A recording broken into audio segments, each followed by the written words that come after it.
sesudah mendengar penjelasan dari para dokter yang ahli, 85% itu tidak ada gejala klinisnya. Jadi yang membawa virus itu dia sehat-sehat saja, apalagi yang masih muda. Dia tidak ada gejala demam, tidak ada gejala batuk. Padahal 85%. Nah, boleh jadi di masjid itu ada dua pilihannya. Kita tertular atau tanpa sadar kita menularkan ke orang lain. Jadi ini bukan wah yakinlah Allah yang menolong, alhamdulillah saya diberikan kesempatan berguru dengan guru yang ahli tauhid sehingga nama juga disebut Darut Tauhid. Namun kenapa menyempurnakan ikhtiar seperti ini? Ya karena Rasulullah pun begitu. Tidak boleh mencampurkan unta yang sakit dengan unta yang sehat. Nah kita tidak tahu sekarang siapa yang sakit dan siapa yang sehat. AA khawatir kalau AA ke masjid, mungkin AA yang menularkan kepada yang lain. Karena orang-orang sehat itu ujiannya sekarang 85% virus itu tidak menunjukkan gejala klinis. Saudaraku sekalian, ini bukan main-main ya. Lihat dalam tempo sebentar saja 2 minggu grafiknya dari 2 sekarang sudah 227.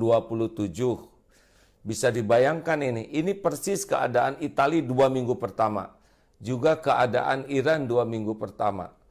Tiba-tiba begitu, ini besok lusa bisa melesat karena sebagian besar yang terpapar virus itu tidak menyadari dirinya membawa. Kita berdesak-desakan terus kena lewat tubuh. Kemarin sudah juga menyimak penjelasan dari dokter yang langsung ini berinteraksi. Beliau mengatakan sekarang kawan-kawan dokter itu dari ahli paru sebagian sudah dirumahkan. Ventilator juga sudah berkurang. Jadi ini belum apa-apa. Nanti rumah sakit kita tuh sudah kekurangan dokter, kekurangan perawat, kekurangan peralatan, padahal ini belum apa-apa. Ini baru memulai ini. Ini belum apa-apa nih hadirin, baru tumbuh, baru 2 minggu. Besok lusa bisa ribuan dan puluhan ribu. Mungkin na'udzubillahi min zalik ya.